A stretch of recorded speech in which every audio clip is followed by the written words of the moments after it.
इस्तीफा देना चाहिए, क्योंकि आप लोग लगातार आरोपों को खारिज करते रहे कि ऐसा कुछ है ही नहीं, तो फिर इस्तीफा क्यों देना चाहिए?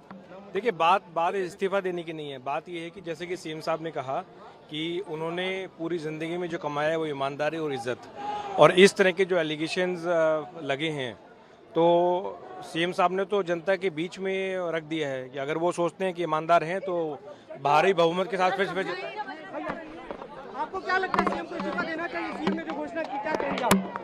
मुख्यमंत्री जी अग्नि परीक्षा से गुजरने के लिए तैयार है और दिल्ली तय करेगी कि मुख्यमंत्री ईमानदार हैं कि नहीं है। अरविंद केजरीवाल जी ने 2020 में काम के नाम पर वोट मांगा था और कहा कि अगर मैंने काम किया है तो मुझे वोट देना, मैंने काम नहीं किया तो मुझे वोट नहीं देना।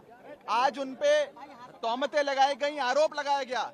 आज मुख्यमंत्री जी ने अपनी ईमानदारी की परीक्षा, अग्नि परीक्षा देने का फैसला लिया है। दिल्ली की जनता मुख्यमंत्री को ईमानदार घोषित करेगी झाड़ू का बटन दबाकर, और अब आने वाला 2025 का दिल्ली चुनाव, दिल्ली की जनता उस चुनाव के माध्यम से अपने मुख्यमंत्री को ईमानदार घोषित करेगी। जैसे दीवार पिक्चर में अमिताभ बच्चन के हाथ पे लिखा था, वैसे ही दिल्ली की जनता उसके ठीक उलट अपने हाथ पर लिखेगी कि मेरा केजरीवाल ईमानदार है।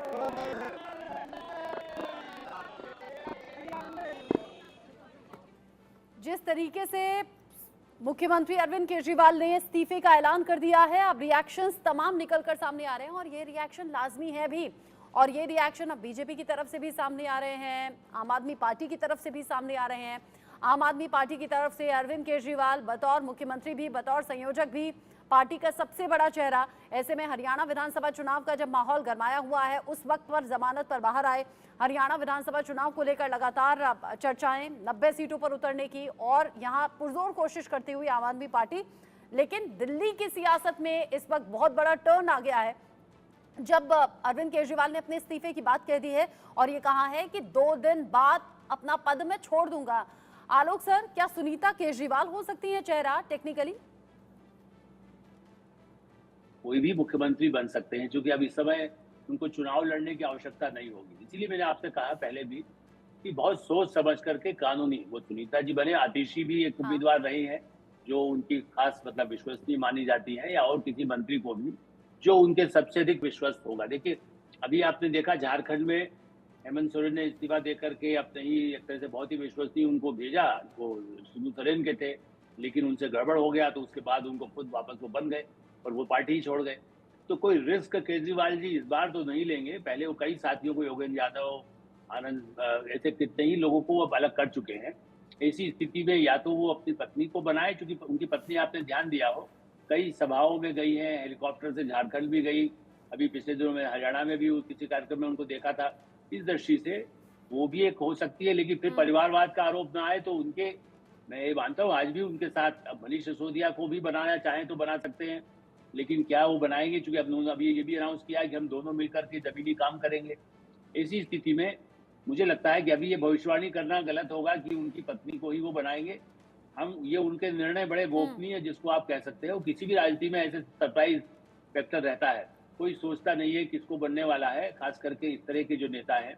यहाँ पहले से चल रहा है, कोई सोचता नहीं था कि अचानक मोहन यादव मुख्यमंत्री बन जाएंगे। बीजेपी भी ऐसा करती है, कांग्रेस भी करती है, और इसलिए अभी देखना होगा 2 दिन या इसके पहले हो सकता है।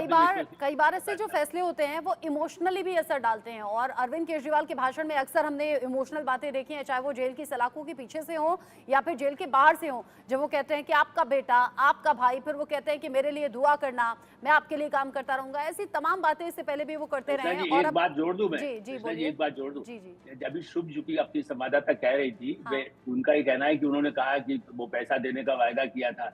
वैसे सरकार के किसी निर्णय पर, वित्त मंत्री उनके हैं, वो जो भी फैसला करेंगे लागू तो वो चुनाव से पहले अपनी सरकार रहते हुए, यदि चुनाव अनाउंस नहीं होता तब तक वो जनता के बीच में पैसा बांटना, कोई सहायता घोषणा करना, वो सब कर सकेंगे। ये कहना कि वो अभी मुख्यमंत्री, ये पहले भी तो कहाँ थे वो? सारा शराब घोटाले में भी तो वही कहते हैं कि मेरा कहाँ, मेरा तो निर्णय मनीष का है। ऐसी स्थिति में आज भी जनता को यदि कुछ देना है, दूसरी तरफ मध्यम वर्ग में एक शिकायत ये है कि भाई आपने गरीबों के नाम पर दिया और हम पर बिजली का बिल हमारे 8,000 10,000 आने लगे। क्योंकि वो सब तो बोझ पड़ रहा है, उसको भी क्या बैलेंस करेंगे। और महिलाओं को, जो कांग्रेस पर भी आरोप है, कल भी प्रधानमंत्री ने बोला कि कर्नाटक में, हिमाचल में, कहाँ महिलाओं को पैसा नहीं दिया। रायबरेली में अनाउंस करके आए थे, महिलाएं वहां घूम रही हैं। तो इसी स्थिति में वो कुछ अनाउंसमेंट करके देने की स्थितियां भी अभी भी रहेगी, जब तक राष्ट्रपति या जैसा आपको मालूम है, आपने जो बात कही वो वाकई नोटिसेबल है, और इसीलिए तो ये राजनीति है, इसीलिए तो राजनेता इस तरह के बयानबाजी देते हैं ताकि अपने ऊपर कोई सवाल ना उठे और हम अपनी तरफ से सफाई दे भी दें। मेरे साथ में मेरे सीनियर कोलीग जुड़ गए हैं, संजय सिंह मेरे साथ, माफ कीजिए, संजय शर्मा मेरे साथ में है और राकेश कुमार सिंह मेरे साथ में है। संजय, मुझे सबसे पहले ये बताइए, क्योंकि बीजेपी लगातार ये कह रही थी इस्तीफा देना चाहिए अरविंद केजरीवाल को, क्या अब उस पर पूर्ण विराम अरविंद केजरीवाल के इस फैसले ने लगा दिया है? बीजेपी के कुछ रिएक्शंस आए क्या? देखिए, इसको कहते हैं नाखून कटा करके शहीद बनना। तो अरविंद केजरीवाल ने ठीक वही कदम उठाया, क्योंकि 3 महीने बाद वैसे ही सरकार उनकी खत्म हो जाती, क्योंकि चुनाव की घोषणा होनी थी दिसंबर में। दिल्ली में विधानसभा चुनाव होने जनवरी फरवरी में, लिहाजा दिसंबर में चुनाव की तारीखों का ऐलान हो जाता। तो वैसे भी और अभी भी जैसे भी हमने देखा, जब उनको जमानत मिली है, बेल मिली है, तो कई सारी कंडीशंस उन पर अप्लाई है। ना वो ऑफिस जा सकते हैं, ना किसी फाइल पर सिग्नेचर कर सकते हैं। तो ऐसी स्थिति में सरकार पूरी तरह से पैरालाइज हो चुकी है, कोई डिसीजन नहीं ले पा रहे हैं, कोई फैसला नहीं कर पा रहे हैं। जो उन्होंने एक बड़ी घोषणा की थी महिलाओं को 1000 रुपये महीना देने की, उस पर भी इम्प्लीमेंटेशन नहीं हो पाया। तो लिहाजा इस्तीफा दे करके हो सकता अपनी पत्नी को मुख्यमंत्री बना दे और कुछ 2-3 बड़े फैसले कर लें, क्योंकि विधानसभा चुनाव मात्र 3 महीने बचे हैं। जनवरी फरवरी में दिल्ली में विधानसभा चुनाव होने, तो लिहाजा विधानसभा चुनाव के पहले आम आदमी पार्टी को, अरविंद केजरीवाल को बड़े कदम उठाने पड़ेंगे। कई सारी बड़ी घोषणाओं का पालन करना पड़ेगा। जो घोषणाएं कर चुके हैं उन पर अब इम्प्लीमेंट करना पड़ेगा। अगर इम्प्लीमेंट नहीं किया तो उनका सफाया तय है। अगर उन्होंने इम्प्लीमेंट कर दिया तो वो फिर से सर्वाइव कर सकते हैं, फिर से पानी, बिजली और महिलाओं को पैसे देने के नाम पर फिर से विधानसभा चुनाव में प्रमुख प्लेयर के रूप में उभर के आ सकते हैं। यही तो बात अरविंद केजरीवाल ने अपने भाषण में भी कही, दमदार तरीके से भाषण दिया, काफी लंबा ये भाषण रहा। और अरविंद केजरीवाल ने कहा कि जनता के बीच हम जाएंगे, अगर जनता फिर से कुर्सी पर बिठाती है तो जरूर बैठूंगा, लेकिन अभी 2 दिन में मैं पद छोड़ दूंगा। राकेश, आपको क्या लग रहा है, सुनीता केजरीवाल बेहतर ऑप्शन है और सेफ भी इस वक्त अरविंद केजरीवाल के लिए? देखिए, हमें जो लगता है, जो सूत्र हैं इस बात की जानकारी दे रहे हैं, आप पार्टी के नेताओं से मेरी बातचीत हो रही थी, सीनियर लीडर है, सुनीता केजरीवाल का तो सवाल नहीं उठता है, लेकिन ये जरूर है कि चाहे आतिशी हो या मनीष हो, मनीष पर इसलिए नहीं क्योंकि मनीष पर भी शराब नीति मामले में उन पर आरोप है। तो ऐसी स्थिति में आतिशी फ्रंट रनर है।